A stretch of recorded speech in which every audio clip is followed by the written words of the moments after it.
in this video, I'd just like to speak a little bit about myself, my backstory, and where I come from.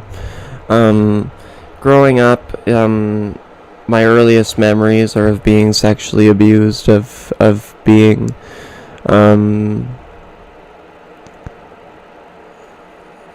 attacked by family members and basically abused in every form possible, sexual, mental, physical. And I grew up just living that way throughout most of my childhood, until my earliest memories are of my mom like beating my dad to a pulp, and I would come there and I find him there, and he's all beaten and all this stuff. And I remember coming back from school one day, and we were gonna go hang out with my dad, and there's my mom and her boyfriend, and they're beating on him and attacking him, and they slam his arm in the doorway, and as we're driving off. And growing up, it's always been that way, and late custody disputes between the family. And I grew up quite a quiet kid. I was always the quiet kid who kept to himself and kind of just didn't really talk to people. I grew up being bullied heavily. I was always picked at for my looks, picked at for my hair, picked at for my voice, picked at for my stutter, by the other kids. And it's always kind of been a thing where like I've been screwed around by other kids and growing up, right? And and I would always fight with the family. I always end up getting the shit end of the stick in almost every situation, and it was what it was, I was young and scared, and I wasn't that good at defending myself from being overpowered by grown adults in my earlier years, so I was afraid to fight and afraid to do all these things. I would get into scraps as a young boy, but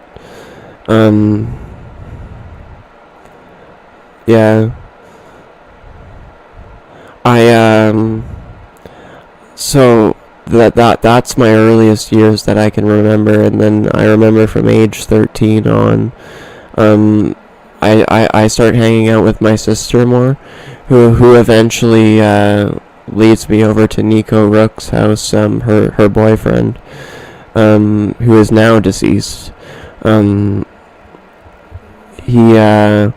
So he starts blowing pot smoke in my face, and over and over and over again, and I didn't know what to say to him or anything. I was just some 13-year-old kid, you know what I'm saying? And so I get stoned and addicted to cannabis from that point. And it was from that point where my schoolwork plummeted. So I was kicked out of my normal school and moved to a different school for kids who drop out of school. And it was at that point where I met all the weed smoking friends and who I thought were friends. And I kind of just wanted to fit in, like, you know what I'm saying? I wanted to fit in with others, and so anyone who would take me and just see me as a friend, so I thought, um I would roll with. So I end up with my sister, the guy named Nico, and the guy named Caden as my main circle. So eventually days go on where like they would do things like delete my gaming accounts that I grinded like years on. They would do things like shit talk me and all this stuff while I'm hanging out with them, and they would do things like of course gaslight me, call me crazy, stuff like this. And so eventually I'm trying to just complete my school because I'm under pressure from family and everything, and they were making it almost impossible for me to complete school because I just couldn't say no to them at the time. And so I end up in getting into a fight with this kid because I had this first girlfriend or whatever who randomly came into my life and started just like honeypotting me basically. And yeah, so I was a stupid kid. So this one kid randomly showed up and she kissed him and all this shit. So this random kid, all my friends are like telling me to like fight him. So of course I begin picking fights with the kid. I begin harassing the kid, and it leads up to this big fight where what I thought is that we were just gonna go scrap outside the school, but no, they're like, it's like everyone was ready for it. Like they organized this giant fight away from the school over about 6 yards away, where I was beaten to a pulp by this kid when I thought we were just going to be play fighting. And there were many people there, of about at least 20 people, all watching this, right? And so I get my ass beat to a pulp by this kid, and I then go to my home to find out that my animals are being taken away from the SPCA, which is animal organization. You know, they take animals from abusive homes or whatever. You guys know the drift on that. And so all my animals are being taken away from the BC SPCA on the very same day I got beat to a pulp as a very young child. And so that day was devastating for me. From that point on, I began isolating. I began staying to myself, and I began just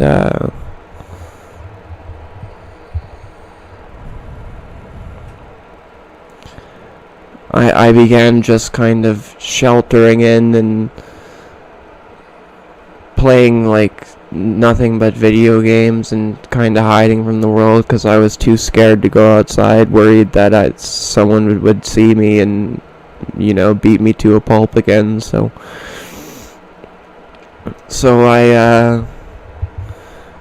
I did that for a couple years until I reached the age of about 16, where then I discovered self-help teachings and self-help work.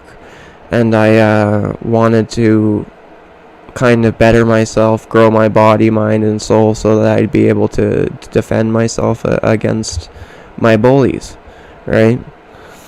So that's what I did. I began working out, lifting weights, eating healthily, researching deeply into that, different vitamins, supplements, nutrients, what to take, what not to take. and I was doing well. I was starting to grow a body, and I remember the first experience of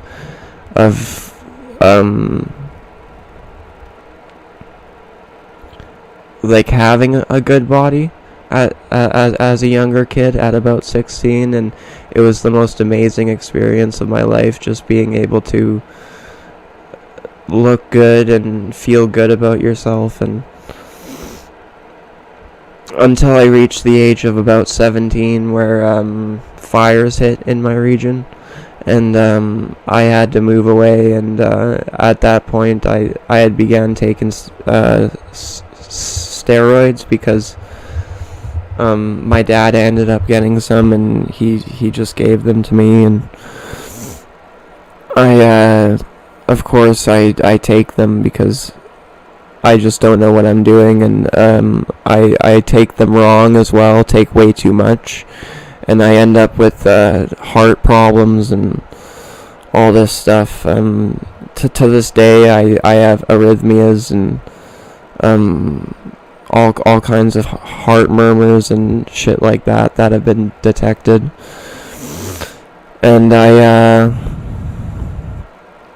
so I begin taking the steroids, and so of course I become aggressive, angry. I start smashing stuff, and I start becoming arrogant and just a horrible person. And it was at that point that I began getting heavily into alcohol as well, and I would drink lots of booze and just ride around town and get myself into trouble, crash my bike and hit my head and stuff like this, right? So I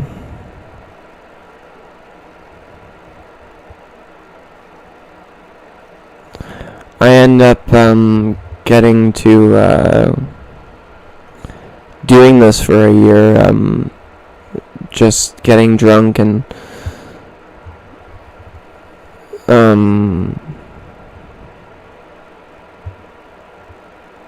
getting myself into trouble, basically, until eventually I'm led to a fellow named Dane Stump's house. And I remember the first time I visited there, there was another kid named Skylar. I don't remember his last name, but his name was Skylar, and that was the first time I would ever meet him, is just like ominously sitting there doing that, you know. And so I'm pissed drunk. They lure me into the home, and they give me methamphetamine. And it was at that point that I began using that, and I used that for a total of 6 months. Horrible 6 months, very, very traumatic, and kind of shaped how I deal with people in to this day. So I began using the methamphetamine, and so I end up getting kicked out of my main house because of the damages and all the things, and we moved down the road to a different address just down the road. And so all these addicts begin moving into our house, intruding on our stuff and intruding on our space, and Dad would just let them in, and it was whatever. And they began stealing my stuff, stealing my things, and just being terrible people, and feeding me drugs and all this stuff, right? And so I end up taking LSD, which really helped me kind of see why I didn't want to be that way, and addicted to methamphetamines and stuff. That being said, I immediately switch and make my decision that I'm going to get off the methamphetamine, and I'm going to get these people out of my life. So I research into how do you do it? How do you quit this stuff?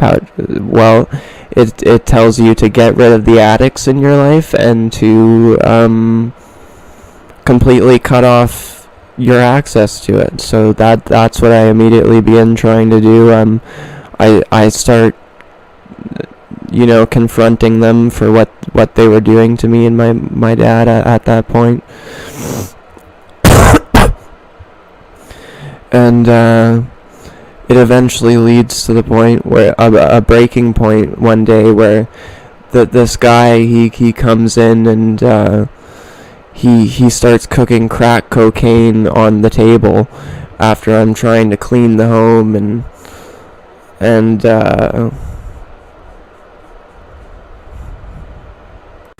so he comes into my home.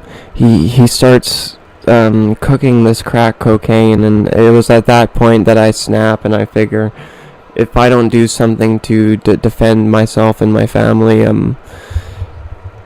well then basically these people are just gonna ruin our lives and we're gonna end up homeless. So I end up attacking this guy and getting into a brawl with him where it was totally one-sided, and so they all leave. Everyone packs up after that. After I get the last two to move, and we're being hit with eviction notices, and so we managed to keep the place for about a month or two more until we're eventually booted out of there as well. Where at that point I went to stay with my grandmother and my auntie and uncle, and my dad ended up homeless with nowhere to go, and so I spend time in this house, and it was a peaceful time. I was just learning how to grow myself. I was evading people that were like trying to get me stabbed and stuff for what I did, and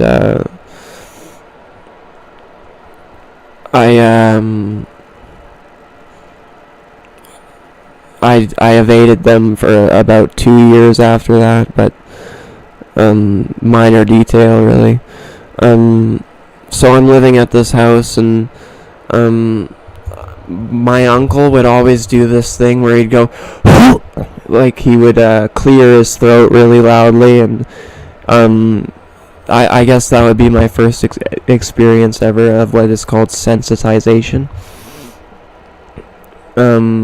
So I began to reach high levels of stress, because at that point I'm detoxing from methamphetamine, and I'm healing my brain, right, my damaged brain, because meth does so much damage to your brain, right?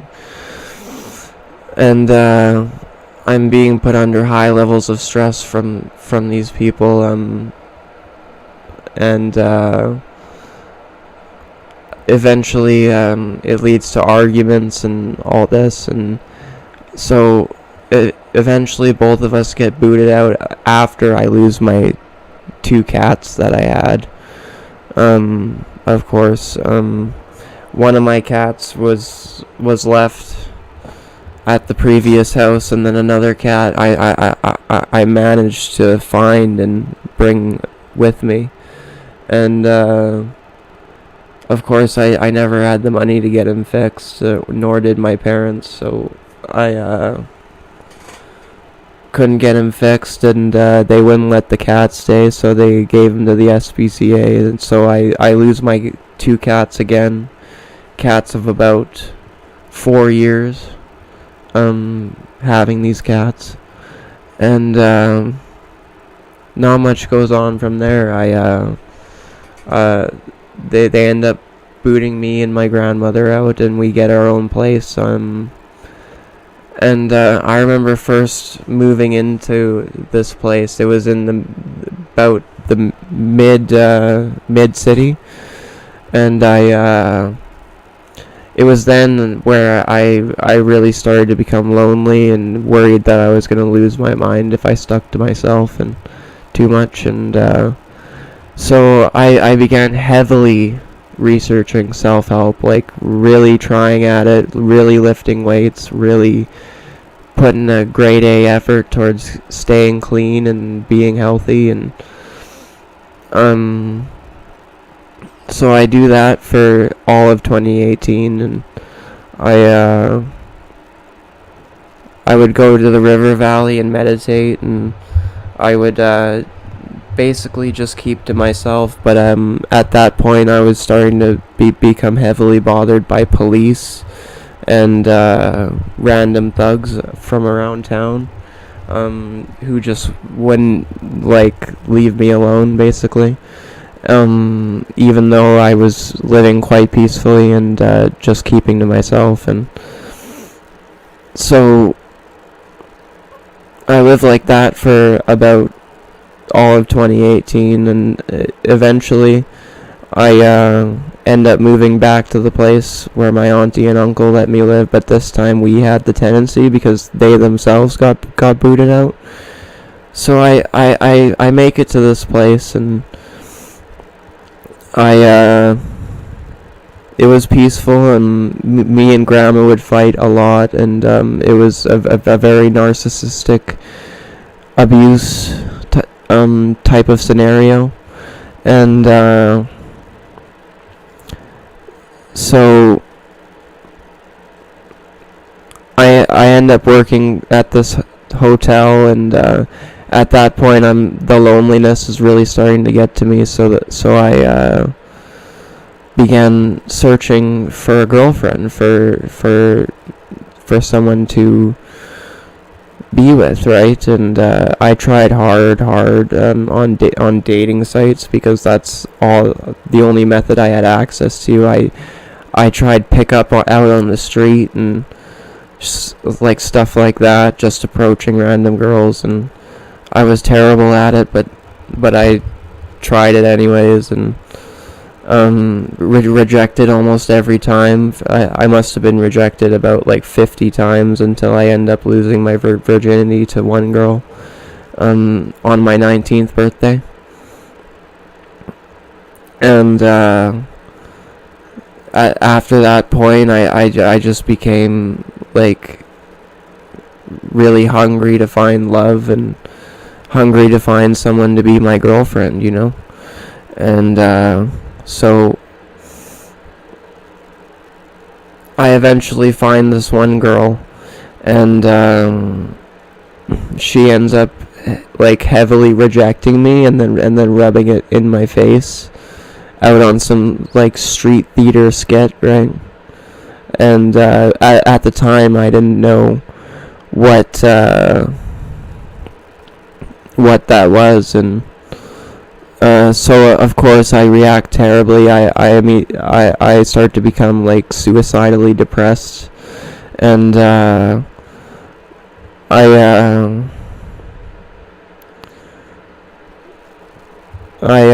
lived like that for about a year, and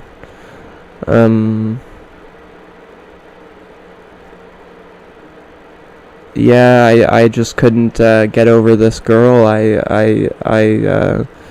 And the fact that I was trying so hard, but I was just losing my energy for it at that point, and I wasn't really a very dateable guy at that point, because I stopped taking care of myself, and I would still fast and do my best, and I was really trying to kick the depression, so I began trying different remedies, and just and it all says just work out more, just do this, just do that, try this, try that, and I end up becoming so miserable that I would scream in the house into the pillow and cry basically all the time, and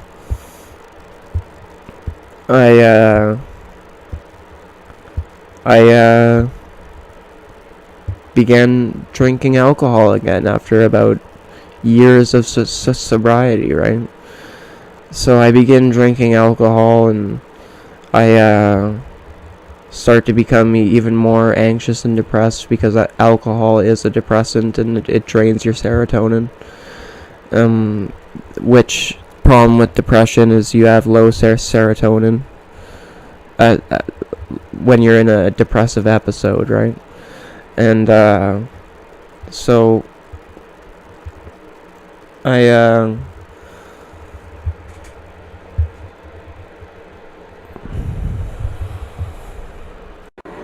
it was at that point that I began to having suicidal ideations, where I would think a lot about death and dying and shit like that, how it goes when you're severely depressed. And I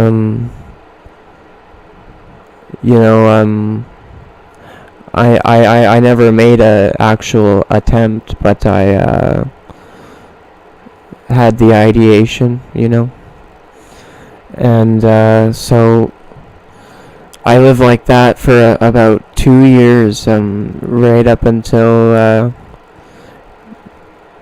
May of 2020, and in those 2 years, it was just very depressing, feeling like I'm going nowhere, and nobody loves me, and all this stuff, and I have no friends at this point. I have no girlfriend, or my father had left town, and he's like homeless somewhere, so I can't even speak with my father anymore, and so I'm on my own, and I'm isolated, and I begin taking psilocybin mushrooms, because they were the only thing that would quell the depression.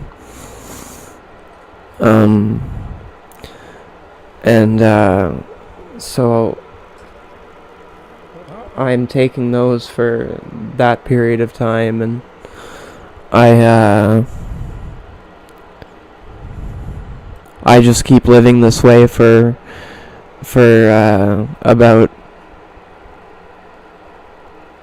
years and years, and or not years and years, but till about May of 2020, sorry. And I basically just I wake up one day, and all of a sudden I go to check my mail, and all the neighbors come out and begin staring at me, and cars are driving by, and shit like that, and so I'm beginning to freak out, thinking people are trying to like arrest me and stuff, like neighborhood watch is on me. So I do that, or go through that, and I begin starting to make like a defense plan, like how I'm gonna legally protect myself, and until I go to the mailbox again and go to leave for town, and the lady that met me at the mailbox says to me, "Where you going?" And I was like, what the fuck? So I say wherever I want, and I leave, and so I go right around town, and I get to this river valley I would always visit while I was 18 and growing up and stuff, and I hear it for the first time. It's that there's this helicopter, and he's circling the area, so I start to really get weirded out. Like, there's cops parked in the parking lot of the valley, and so I'm convinced at this point, like, I'm under investigation and stuff like this. So I say screw it, I'm gonna move then. If neighborhood watch is on me, then I'm gonna move. So my dad had at that time established a place in town, on the other end of town. So I decide that I'm gonna move there, And it was at that point that I was hit with my first dose of true street theater, where, oh, there's Duju. Easy boosh. Going. I don't want her to pee on my clothes. But, shit. So we're driving along the highway on the outskirts of town, a highway that loops around to the other end of town. And, we're stuck on this main road, and we, get about halfway through the road, and the semi-truck slows us down, and at this point I'm on high alert. I'm wondering what the hell's going on, and the semi-truck slows us down and keeps us on the same road for about a good 6 minutes. And during the 6 minutes, I'm looking around, and I begin to notice that there are about 6 different police vehicles behind me, and I know at that point I have to keep my cool, and the guy driving us, he starts going off about like drug addicts and how they're wasting their lives, and to stop making excuses, and all this, and I didn't think anything of it at the time. Saying I'm gonna like live in a tent, and well, I later learned that he was speaking of me, and so we get to my dad's house, and immediately the like girls start running out in front of us, and they're like framing this big thing where like, oh, you're gonna have this amazing life in Soda Creek, and or they start painting that I'm gonna have an amazing life in this neighborhood, and it's at that point where they really brought out the big guns, and they really started like harassing me and messing with my head, and I would get helicopters circling the area almost every day, and I at that point I had tossed a substance I was taking called phenibut, which is a GABA B agonist, which is along the same lines as benzodiazepines and stuff. I began taking it because I wanted to remedy my anxiety that I was dealing with. At that point I was so anxious that I could hardly speak. So I tossed my phenibut, all of it, after taking it for about a week in relatively high doses, and so I toss it, and I begin to go into phenibut withdrawal, and then like I begin to realize that like the whole neighborhood is like communicating with me and shit, and like you know, they're doing their covert things, engine revs right outside my window, and at perfect timing, and you know, I could hear them talking about me, like about 3 trailers down, and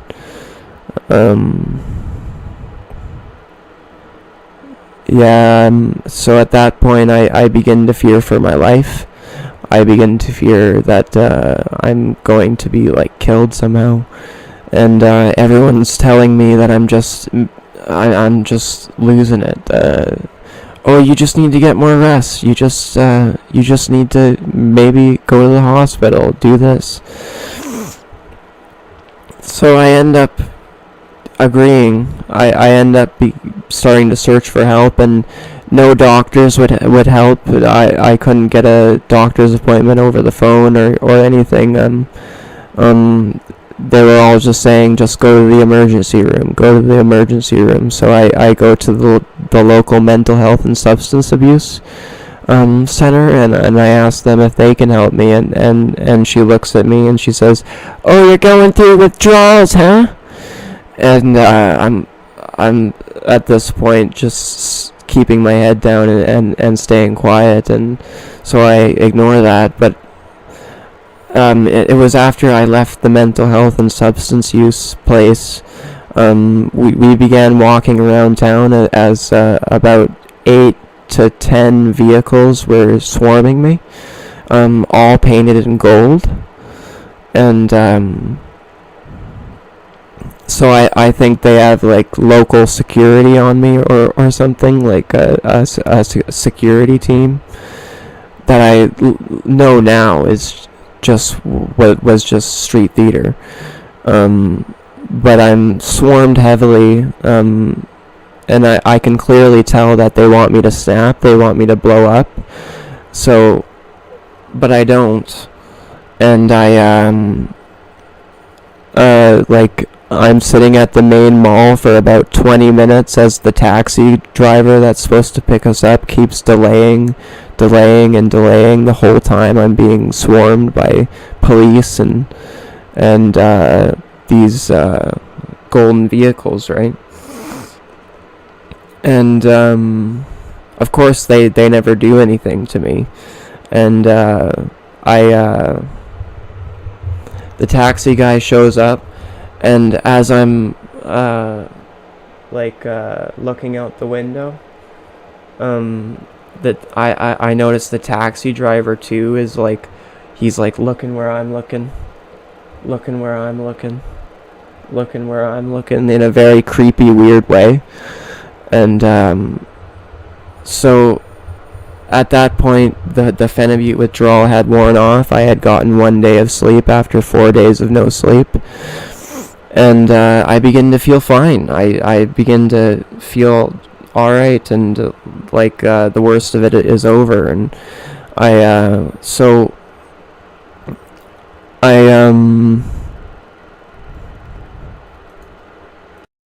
can't help but shake this feeling that I'm still under watch and shit, which I figured at this point it would have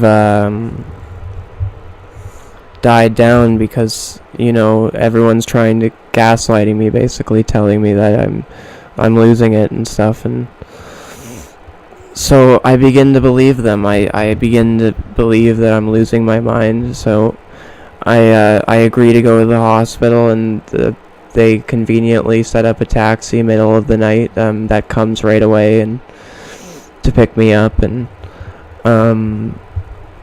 I'm driven to the hospital as the taxi driver is mentioning my life and girlfriends and stuff like this. And so I'm thinking I'm gonna be murdered at this point. I must have done something wrong, pissed off the wrong person, and it's just what's gonna happen. So I'm panicking, and I'm pleading with the taxi driver as I make it to the hospital. And the moment I get into the hospital, I'm met with a Native American man who begins or who says, "You're fucked, motherfucker," as he leaves. It's really hard to recall this part because it's very traumatic for me, but I'm gonna do my best. And so he says, "You're fucked, motherfucker," and I move into the main ward. They let me right in, no waiting time, nothing. And they all the nurses and everyone in the place is talking about me and my life and saying they're gonna do horrible things to me.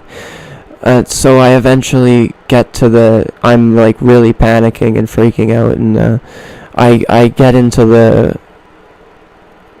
the room, patient room, and they begin reading me this pamphlet, and they're framing it in this way of oh, you could have done all this in your life and done all that, and none of this would have ever happened. And this lady reading me this pamphlet is giving me the most evil grin as she's doing it, as everyone's laughing in the background and talking about the terrible things they're gonna do to me and my family. So I begin I just think that's it. They got me, and that's it. So, but I don't do anything. I stay calm and I just wait. And sorry if I sound bad. I'm sick at the moment. But I wait, and basically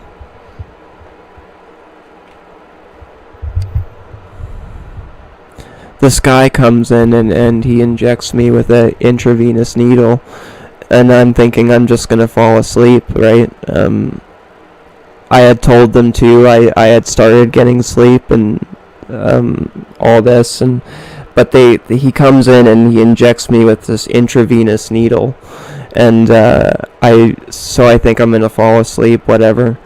I'm completely gaslit at this point, and believing that I'm crazy.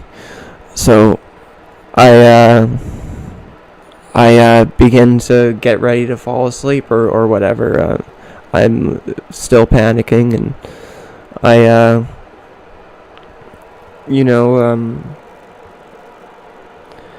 I began to lose feeling in my body.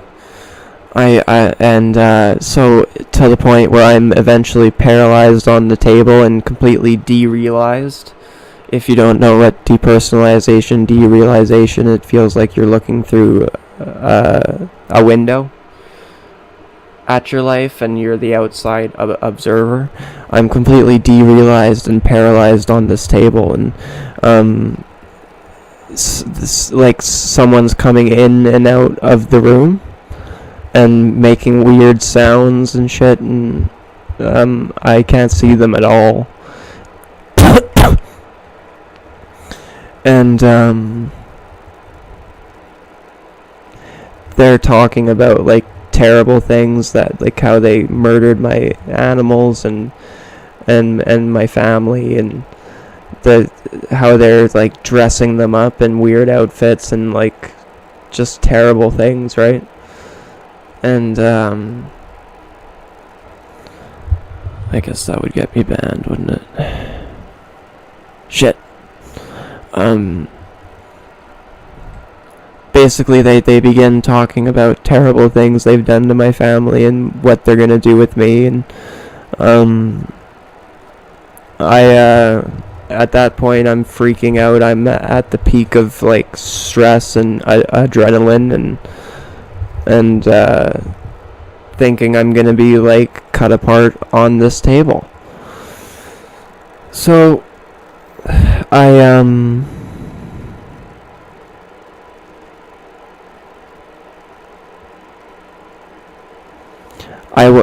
eventually it wears off.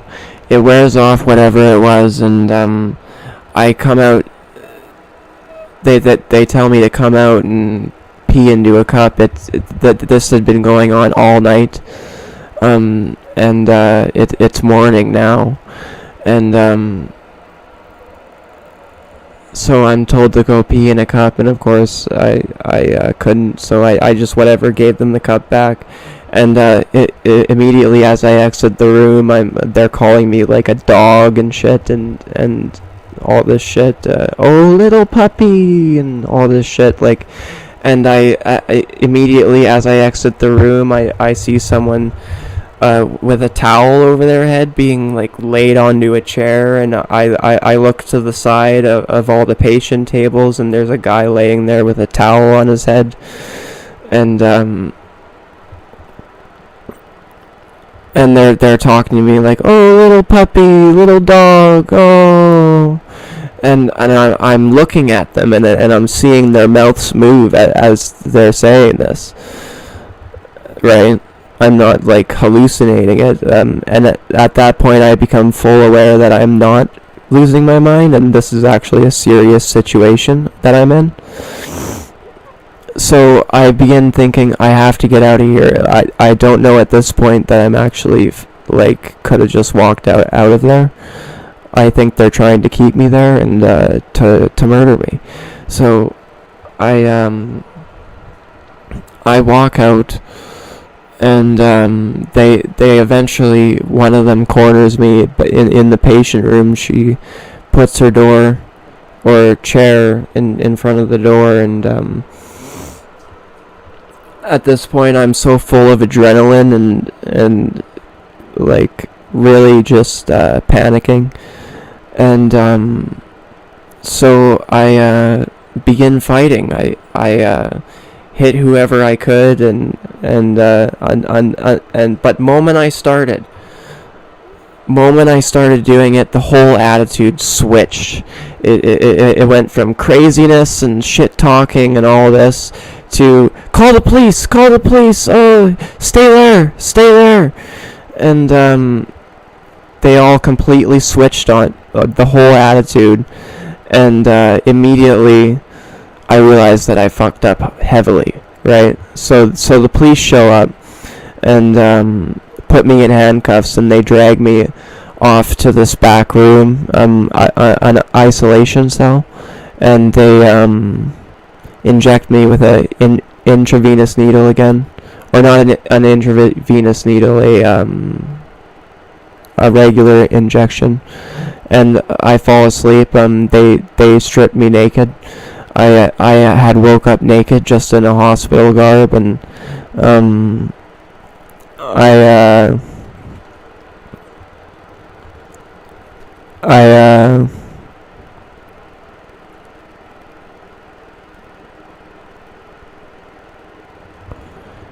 blink. So the main doctor comes in, and he's talking about, he talks to me and says like that he's basically signing me off under the Mental Health Act, and that I'm gonna be like taken. So he takes me, or he leaves, and then another day goes by, and I am either airlifted or ambulanced to the Kamloops Hospital, where Kamloops, BC, and at that point I wake up in this random cell, and I have no idea where I am, where they took me, or what's going on, and everything's calm at first, but it's in there. It would start at like little things, right? Like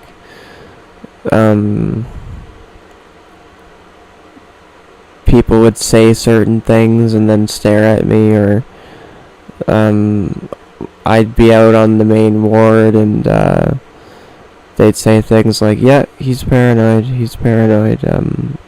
when I tossed a sandwich and stuff, because I had heard about gang stalking before, and I heard that poisoning was one of the main things that happens, right? So I was weary of that, and that's how that happened. And they would make digs at me because I was into enlightenment and spirituality and stuff. They would kind of try paint this picture that I'm like not enlightened at all or anything like that, which I don't really care. I never claimed to be enlightened. You know.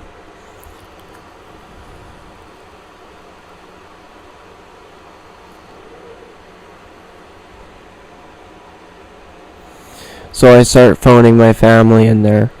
I start figuring out what the hell is happening, how can I get out of here?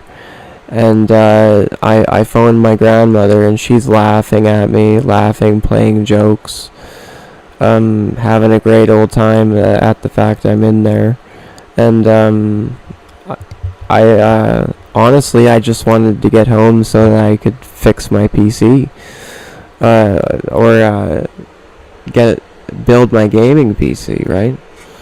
I didn't really realize at that moment what a serious situation I was in, so all I was thinking was, oh, I'll get out of here soon, and no big deal, right?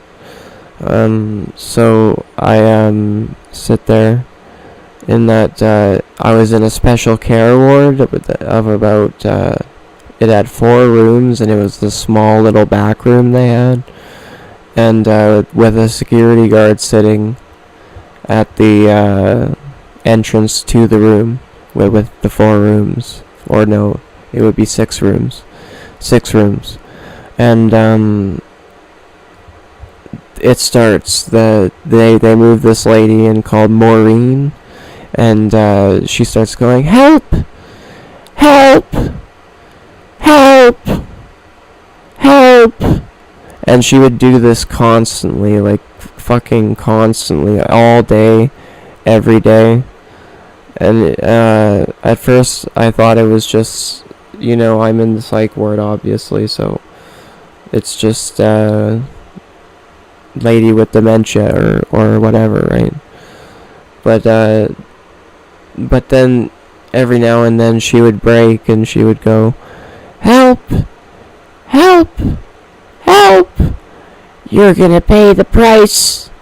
She would say like random shit like that, and they moved this guy into the special care ward who was like alluding to the fact that like he was gonna stab me and shit, and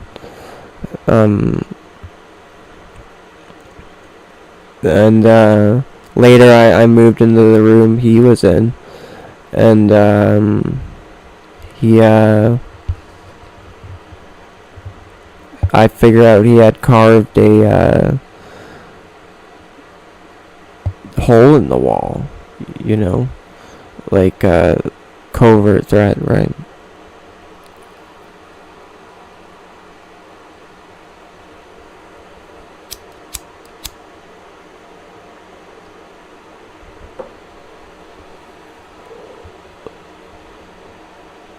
So I'm sitting here in this ward, and I think this part's kind of funny. I'm sitting here in this ward, and the lady's going, help, help, help, help, help, and then she'd cut and say something that help, help, and then they move another old lady in, and she's going, I'm Joe Parker, Joe Parker, I'm Joe Parker, Joe Parker, and then you hear, help, help, I'm Joe Parker, help, help.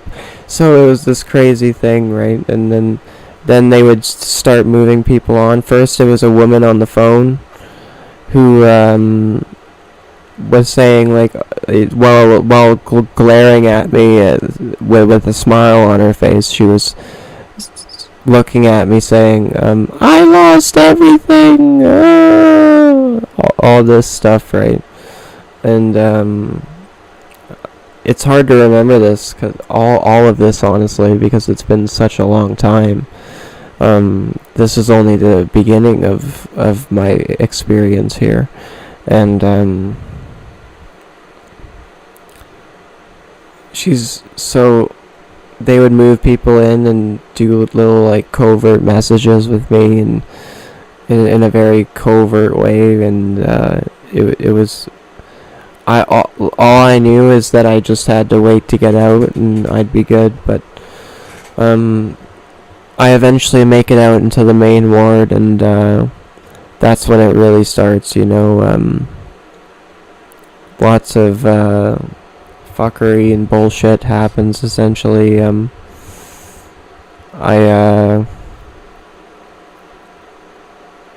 Yeah.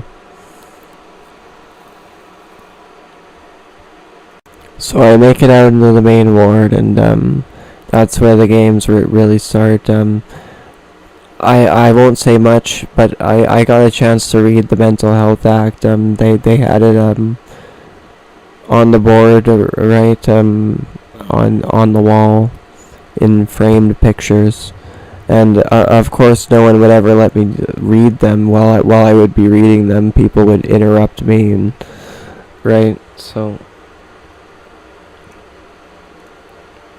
I spend quite some time in this ward, about 3 days, and one night I'm weary about eating the food, and they're making food, and they say, "Hey Mason, you want to come have a sandwich?" And I say yes, but I'm at this point I'm thinking about poisoning and all this stuff, and so I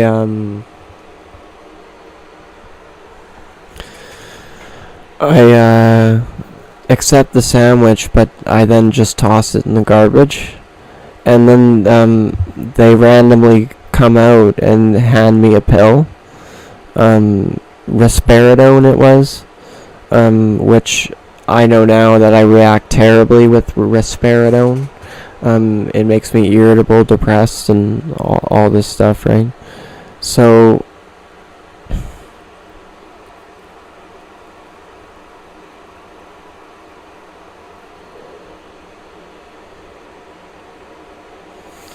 I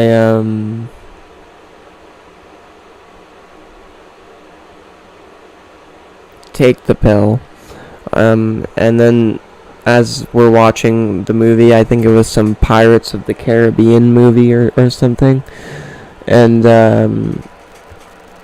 yeah, I'm kind of just sitting there minding my own business, sitting away from everybody because I like my space. I like to be on my own and do my own thing, right?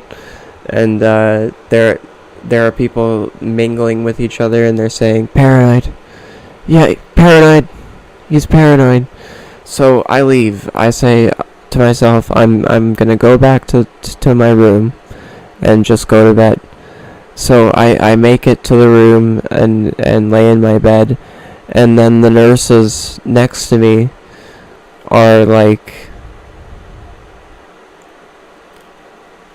talking lots of shit about me, saying pretty horrible things, and they're referring to me as she, which they were when they first took me in the hospital.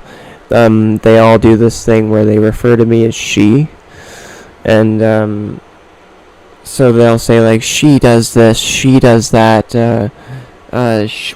she is just feeling this way," and right, and it's always snide, it's always rude, it's always terrible. So they're doing that. They're going, "She is this, and she is that, and she's on this," and you know. So I go out and confront them, and I say, "Hey, just leave me alone. Go on. Sorry, my cat is going.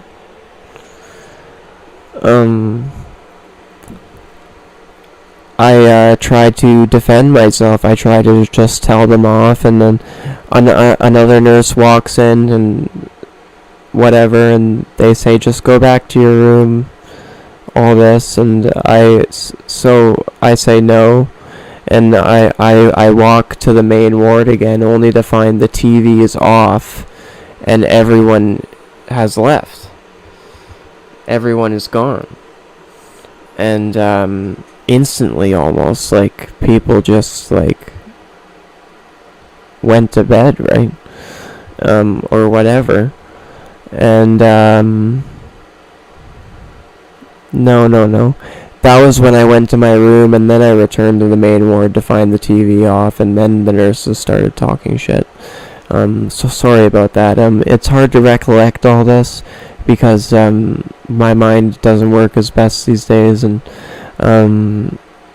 as well as that, it was quite a long time ago, so that being said, it's gonna be hard to recollect, but I'll do my best. So eventually, I'm in my room, and I think, okay, I gotta just give them what they want, and so I start like banging things around, just banging whatever I can to make some noise, right? And so 2 security guards come in, and at that point I'm like going along with it, acting crazy or whatever. I was completely acting. And so eventually they take me by hand and they drag me down through the hallway back to the special case ward or whatever, special care unit. And I'm back in there, and I'm like held on the ground by about 6 different people, and I'm trying to push myself up. And I got about halfway before the guy, he grabs my arm, and he threatens to break it. You know how he grabbed it like this with his hand here, and was holding it to break it. So at that point, I, of course, not wanting my arm to be broken, I stop, and I then am injected with more drugs, right, tranquilizers, and I fall asleep, and then I wake up the next day, and they're really on my case now. Like, they're opening the door and sliding the food in like I'm a wild animal who's gonna pounce on them. And it's I must have spent at least 2 to 3 weeks in this secluded cell, right? And I had nothing but a book called the Bhagavad Gita, and that's all I had to, keep my mind going, I guess. I would just sit there and wait and wait and wait and wait, and while they were, of course, outside saying their things, and they would go into the bathroom, which was right next to my cell, and mimic me. Things I've said in the past, things I've done in the past, and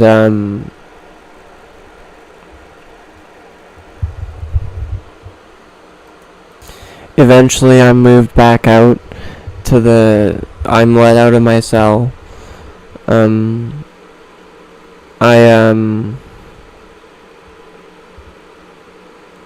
So I'm back out right into the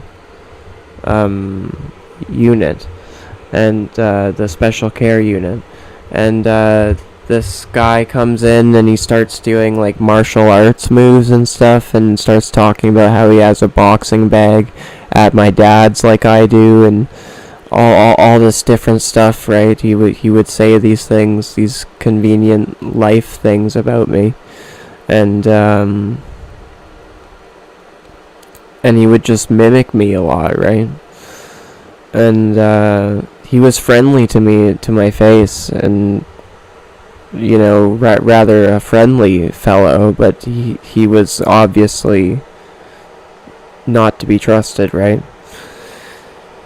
So I make it to the main ward, and once again, and they're telling me I'm gonna get out the whole time. They're telling me I'm gonna get free, and they're telling me spinning all this bullshit, right?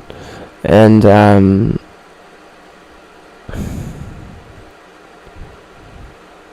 so eventually I'm let out of my room, and I'm looking for ways to get out of the hospital because I'm sick of it at that point, and I want to kind of just get out. So I see this thing on the wall, basically no violence threats or whatever, and or you'll be prosecuted and taken to jail, it said. So I'm thinking, alright, I'm gonna get out, and I'm just gonna try get to jail or something, some weird mentality I had. And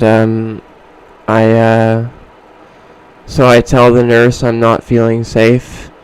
I tell the nurse that I'm feeling violent, and she immediately drags me to the special care unit, and they lock me in a cell. and I'm just making a bunch of noise and all this shit. I'm banging on the plexiglass window, all acting, right, just to hopefully get to jail, and the nurses are going off saying, like, let's see how his bladder works, and all shit like this, and the reason they said that is because the first time I ever got arrested, I fucking pissed myself, just from fear of it, and a young kid, right, and, they say, let's see how his bladder works, and they're saying shit like that, so I'm like, alright, I'll show you. So I piss on the bed, and then he says, oh, he's just marked his territory on the bed, treating me like a total animal at this point, completely condescending. They're all talking shit about me and saying the police are coming and all this stuff, right? And so the police show up, and they start talking, and they start talking about, oh, that's assault. It's about 6 different police officers, and they all barge in my room, and they gently put me in handcuffs and say, you're under arrest for uttering threats. So I think, alright, I'm going to jail, but instead they turn me around and they shove me in my own piss, and then inject me with about 4 different needles. So yeah, how's that for sterile? A sterile injection. They inject me with 4 different needles, and I wake up back in the isolation cell, and I spend another 3 weeks in there, until eventually I'm moved to a different unit, more of a long-term unit, and in this unit, moment I get in, they're like playing party music and stuff and all this, and they have this like girl lined up for me. She immediately starts hitting on me and stuff, and like everyone's talking to me like they know who I am, and like they're welcoming a friend. It's all this shit, right? And so they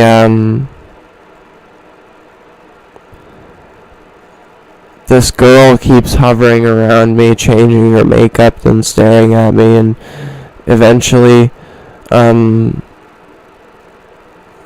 like they start harassing me again. They would say things like degrading my fighting skills, and say things like about my personal life, and to each other, right? In a way where I couldn't defend myself. And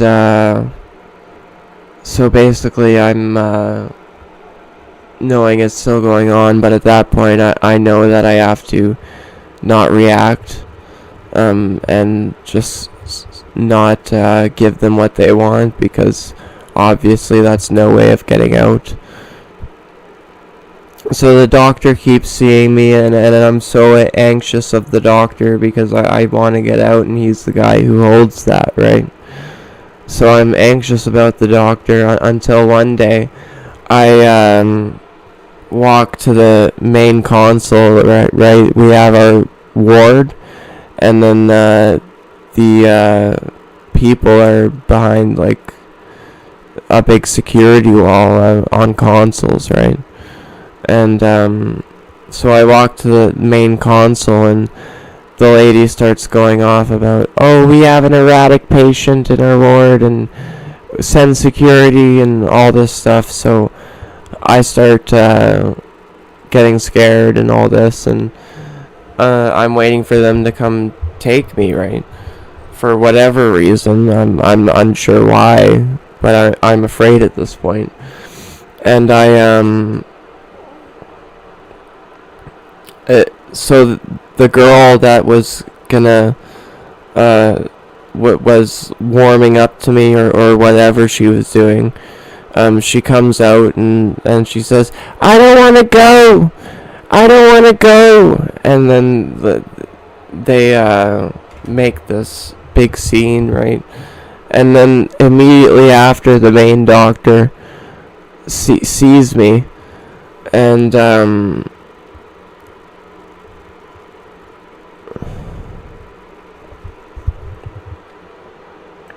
so the main doctor sees me, and he immediately asks me in my panicked and afraid state if I suspect anybody that is out to get me.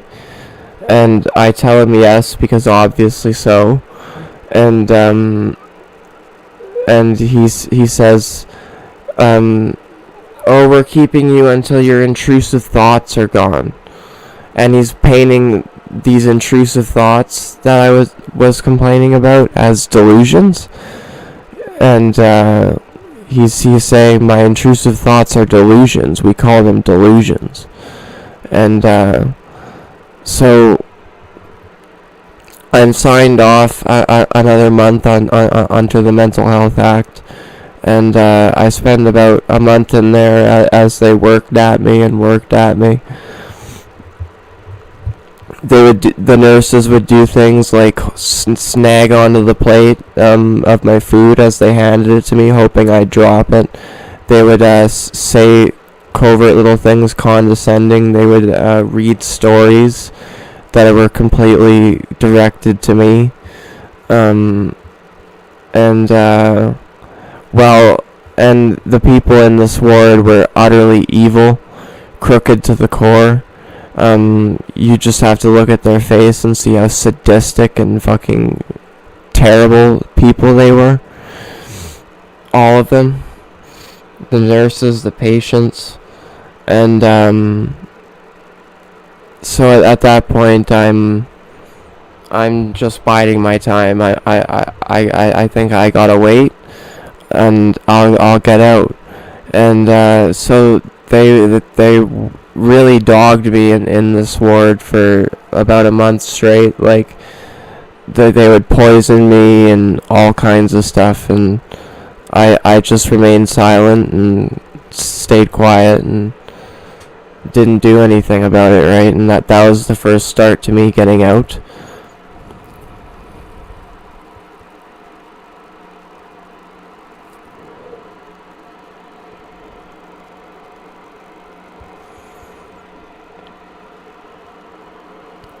You know, the nurses would say snide things to me like, "Oh, I would tell them I'm feeling anxious," and then she says,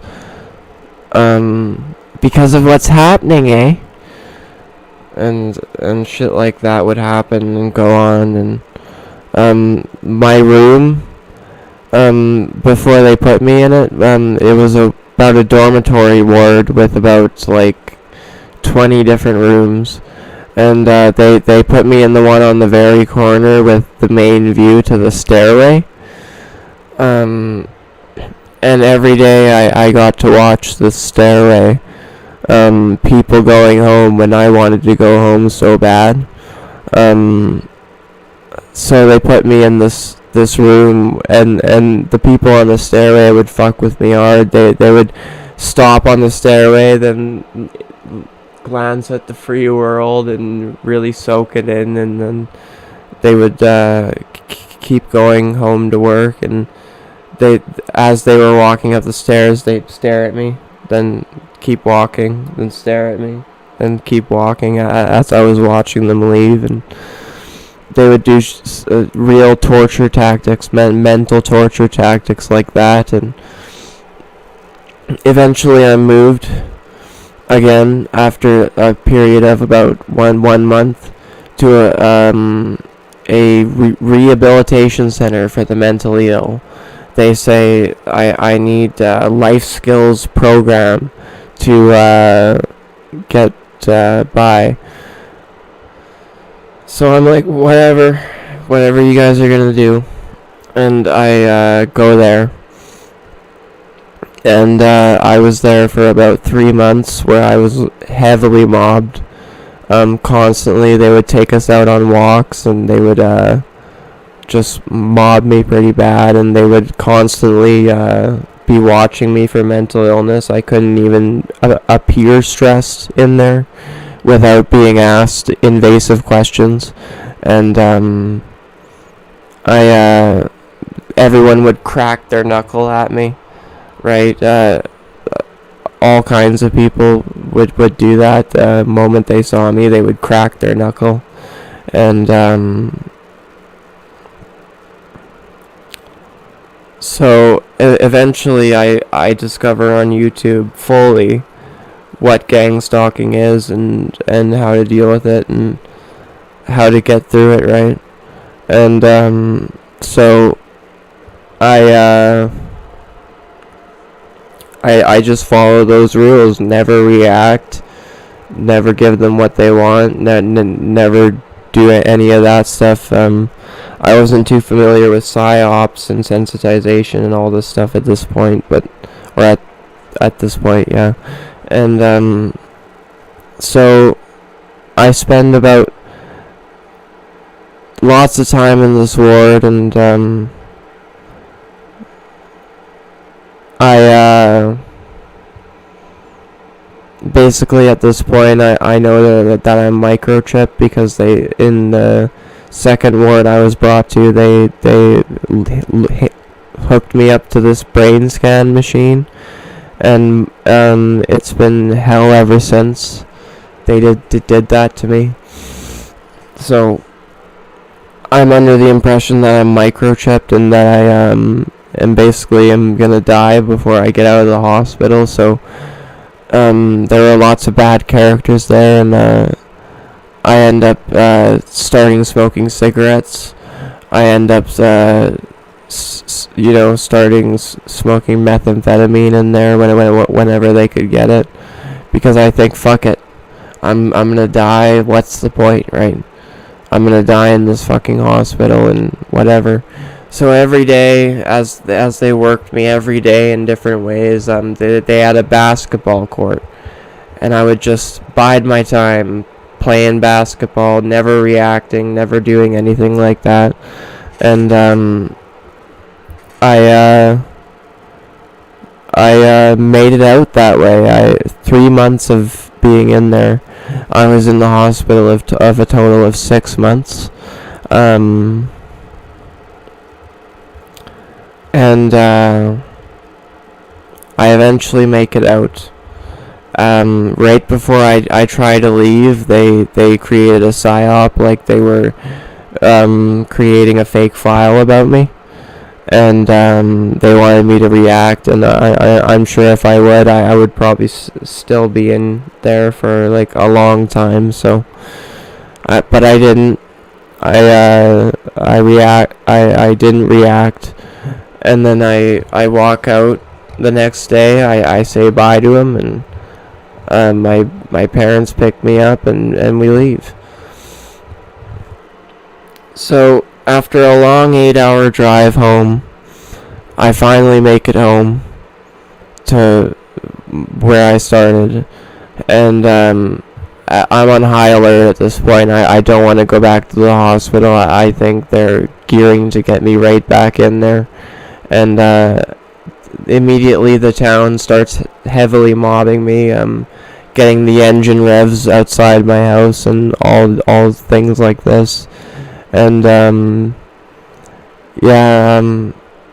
I just begin researching heavily into gang stalking at that point, after being free, and I learn about all the tactics they use and all the techniques, and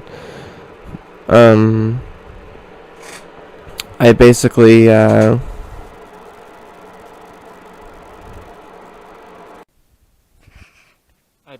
keep living on until I eventually am offered a job from my dad's landlord, Daryl, and I end up working for him. I end up eventually moving to my dad's house again, after staying at my grandma's for a short period of time, and I just was just working this job, I would get constantly mobbed like everywhere I would go until like and then I started watching like videos like from like channels like Real Gang Stalking and stuff like that, and I did discover spy camera, sunglasses, body camera, all this, and I end up making my first YouTube channel called Tour of My Life, and with that YouTube channel, I just start talking about how to work with sensitization and all this. I was still very scared at this point and just in fear of being dragged back to the hospital and stuff like that. And I kind of really lived in fear. I lived in chaos. I reached the brink of stress many times. I remember I would get so stressed I would puke. I would get so stressed I couldn't even get out of bed because like at this point I begin suffering from chronic fatigue and where I basically couldn't even stand myself up, so I was losing energy for work. And so I keep working for this guy, and I'm knowing full well that he's a perp, right? And many things happened. There were some things. I would just post evidence videos. I once caught. I was walking down the road into town from my place, which is like out of town, right? So you gotta walk this big road. And I caught like 6 or 7 one-headlighters on camera and fucking posted it to YouTube. And it was at that point where I started making the YouTube channel where my mobbing got pretty intense. I would get pretty heavy mobbing. That's when the helicopters came back, and I still get it to this day. Just lots of aircrafts and engine revs, all that, one-headlighters, directed conversation, mass swarming. Um, and this is all the stuff that I began to experience after creating a YouTube channel, but I had this mentality, and I still do to this day, where I'm kind of taking the sacrifice. I'm sacrificing myself to do this YouTube channel, to speak out. I'm willing to look the crazy one. I'm willing to, you know, die for the cause. And so I keep posting and posting and posting, and I make it about 6 months on this job, and I just reached the boiling point. We went to this one place in wintertime, and where I'm harassed by these two guys constantly. At this time, I guess I didn't have spy camera sunglasses.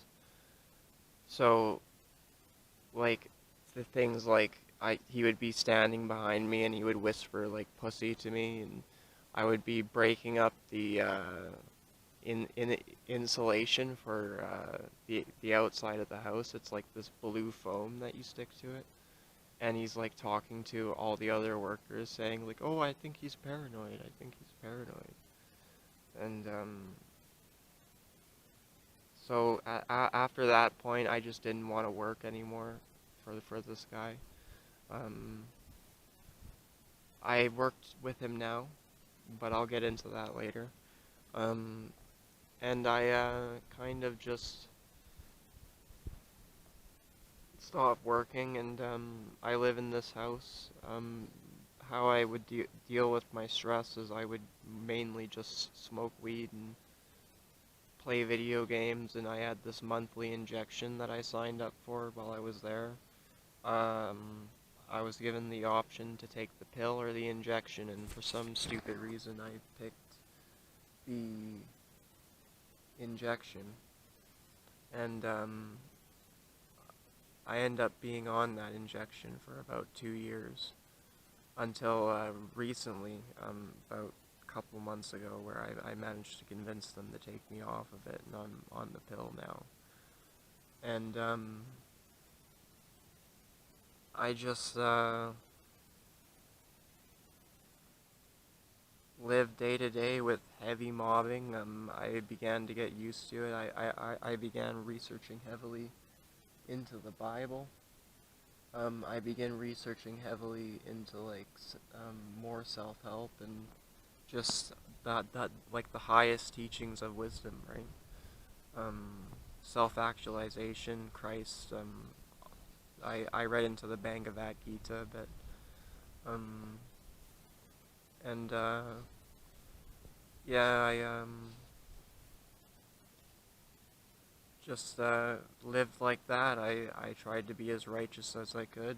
I had like the meek shall inherit the earth type of attitude, and I took a lot of brunt of a lot of abuse for quite a long time, and I so eventually I decided, screw this place. I'm gonna move out. I'm gonna move back to my grandma's. And so I moved back to my grandma's, which is on the other end of town, right? And it's a much bigger place. I'm alone to myself, and I begin finding channels like Schnitzer and really helpful channels that teach you to not be afraid of this stuff and teach you to flex your rights and you know understand that you're not limited in a severe way. And so I I began testing it. I began doing things like I would walk out um, in public at night though, and I would yell out as loud as I could, "I'm a targeted individual," and nothing would happen. And so I began filming with spy camera sunglasses, and I get many decent videos out where I catch some pretty suspicious street theater. And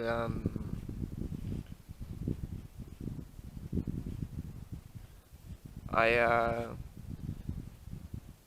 just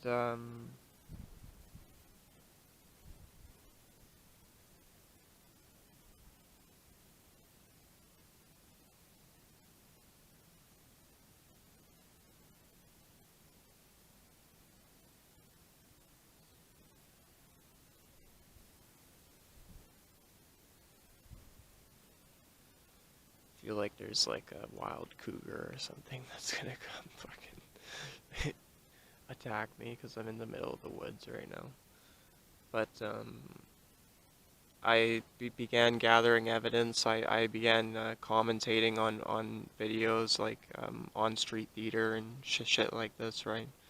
And I start making helpful videos, not just fear-based videos and rant videos. I start making videos to help people, and I grew this channel called Gang Stalking Journal, which was originally named Gang Stalking Situation. Then I renamed it to Sisyphus Was Happy, and then I renamed it to Gang Stalking Journal. And at this time, I'm dealing with heavy V2K and stuff from whatever the hell I was rigged up to in this hospital, and they're just constantly antagonizing me, provoking like responses, and just constant V2K every day, and then all of a sudden it stopped. It stopped for like 6 months, and in that span of 6 months, I spent my time just gaming, learning artistry, biking around town, not really doing much. Just living off my employment insurance, my last little bit of money from employment I had at the time, and I eventually tried quit smoking, which I made it through 3 months on my first attempt, um, until I eventually relapsed. But in that period of time, I was taking like heavy psychedelics and um, doses like 20 grams of mushrooms and 10 grams, then or 5 grams, whatever, right? Um, and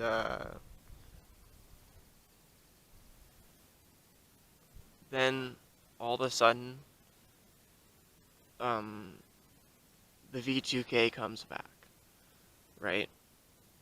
Um, and this happened in April. The V2K comes back, but this time it's different. They're like actually addressing me this time. They're not like antagonizing me, and they're giving me orders, and they're like telling me what to do, do this, do that. Um, you know, like do like sexual things and shit like this, and um, basically they so I'm manipulated into smashing my spy camera shades, deleting my YouTube channel, um, doing some pretty fucked up things, wronging people, all kinds of stuff, just because I started listening to the V2K because I was under like heavy mind control swaying me to do so. I lost like a good bit of my clothes because they had me rip it up and garbage it. Um, and I feel terrible about this. It's hard for me to come out and say that this happened, and I've been living like that to this day, where they're constantly like they're really antagonizing me now through the V2K, like death threats, all this, right? The horrible things they're gonna do to me once they gain full control. Because there's this thing they can do where if I like let them, they like do shit, and it was usually like sexual things they would have me do, and they had me living this like double life, and I it's hard to explain because no one really knows about this technology. If you're curious about what I'm referring to here, I would recommend looking into things like Manchurian Candidate, not the movie, but the actual like on the gang stalking forums of Reddit and shit like that, and um, basically everything that they talk about with the Manchurian Candidate thing is what I experience, and so that leads me to here. I'm doing my best to live righteously. I'm currently working on making this trailer that I moved back to into a nice place because I moved back to my dad's house and it's in a trailer court. Um, I'm starting to invest in the trailer. I'm working again, which I'm gonna be pulling in about 2,500 a month, 3,000 a month. I go through heavy mobbing almost everywhere I go, but I'm hardened these days. I'm I just don't really give a shit about the gang stalking anymore. I do my best to film it and record it, just in an attempt to defend myself. But um, it doesn't affect my life in the way it used to where like I'm deathly afraid of my stalkers and shit like this, right? Um, it's more of a thing where like I watched this guy named New Breed Till the World Over, and he would always say, like, iron tried through the furnace, right? And I kind of took that mentality um, uh, as soon as after I spent some time out of the hospital, and I, yeah, I pushed through. I'm exercising regularly again. I am clean from drugs except cannabis and tobacco. I relapsed to tobacco, which I am gearing towards quitting soon again. And yeah, I just want to do good. I want to, in what feels like my last days, hopefully help somebody um, who's going through this, help homeless people, um, help speak out about the injustices in this world, and you can hear the loud engines, um, and help people to how to deal with like narcissists, and I kind of feel like I'm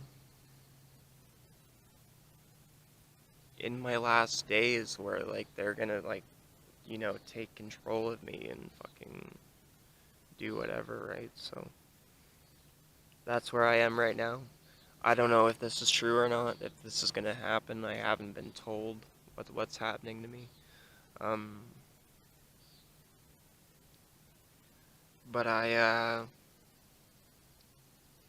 have to speak out about it because if I disappear, um, kidnapped or whatever, um, I can at least some people heard about it, right? Um, I lived my life. I lived a life of pain.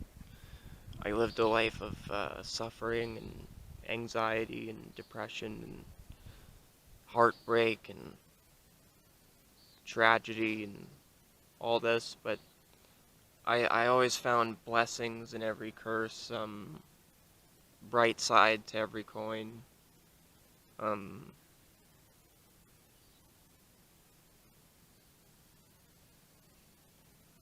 I always kept researching, which you should do. You should always be researching into self-help and stuff. Um, I still do it to this day. I research a lot. Currently, I'm just focusing on my own life and building my body and making money um, any way I can because I need it. Obviously, yeah, like everybody does. Um, and yeah, I've managed to accrue some nice things over the years. I have a nice PC set up. Two beautiful cats. Which my cat just recently got bit by a dog, which is shown in the first part of my previous video. And yeah, there's not much else to tell because I, I can tell you what I look towards the future. I fear that they may gain full control, but I also hope for the best in the way that like I can at least leave something behind for the ones I love, right? Leave my dad a nice house, leave my grandma um whatever she would like, right? Uh, have my family, support my family even though they have been skewed against me, even though they hate my guts. My guts. I'm kind of a little nuts in that way. Um, I just help people and help, give, even when I'm getting screwed over. That doesn't mean I don't cut people out of my life. I frequently cut people out of my life because they're toxic people, but um, keep your enemies at a distance, right? And I just hope that I can keep working this job so that I can provide for and make these things happen, like building the shed and siding the house. And I am currently doing gutters, siding, fascia, soffit. I'm trying to grow this YouTube channel it's a previous gaming channel I had from years ago. Um, I didn't feel like starting from scratch, so I just made this gaming chat, or started uploading to my old gaming channel. Which I will still upload gaming videos here and there, but that's not my main focus. That's not my main drive to be on YouTube. I've been on YouTube for a total of a year and a half now, and I've learned many lessons. I've taken many burns. I've had many blessings, and I want to just continue with YouTube. I want to share every last bit of knowledge I can before whatever happens to me. Nothing may happen to me, right? Um, so I'm filming this last part in private, where hopefully nobody can hear me, because it's not something you can speak about, really. The V2K and all this, and the heavy mind control, and taking control of my body, and it's I hope none of this scares anybody, because that's not my wish. I am here to uplift people. I am here to show you the right way of navigating gang stalking. I am here to give you every helpful tip to strengthen your mind, body, and soul. That is my purpose on YouTube. Um, that is why I do it. So, in conclusion, I guess that was the conclusion. My past, my childhood, right up until my teens, right up until the point where I reach 20 and enter overt gang stalking. And here I am, 2022. I'm a 22-year-old male, um, man, I guess. And I'm just living life, bro. I am I'm at the point where I just like laugh at my gang stalkers. Like, I get home after a full day of heavy mobbing, and I just brush it off and don't even care. Like, I just, oh, whatever, let's go play Elden Ring. Fuck, who gives a fuck, right? Um, so I'm in a good spot to where I'm at peace with a lot of things, at peace with myself, my life, where it could go the negative way, could go the positive way. I'm at peace because I have come to an understanding that I'm just like another human being amongst billions, and you know, existential philosophy, I guess. I don't know. But I'm gonna conclude this video. Um, to anyone who listened to the end, I appreciate you dearly for hearing my story. It's not a story that many would believe, but it is my story. And yeah, let's show you guys this view. I brought you guys up here to conclude the video. Far, far in the woods, up a mountain I climbed. Pretty cool, eh? It's cold though, it's like 4 in the morning. Canada. So, expect more videos.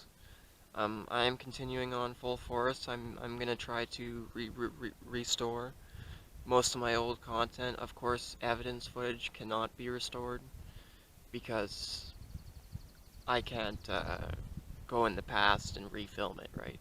So, but all my helpful videos, I'd like to keep posting them, and yeah, thank you for watching.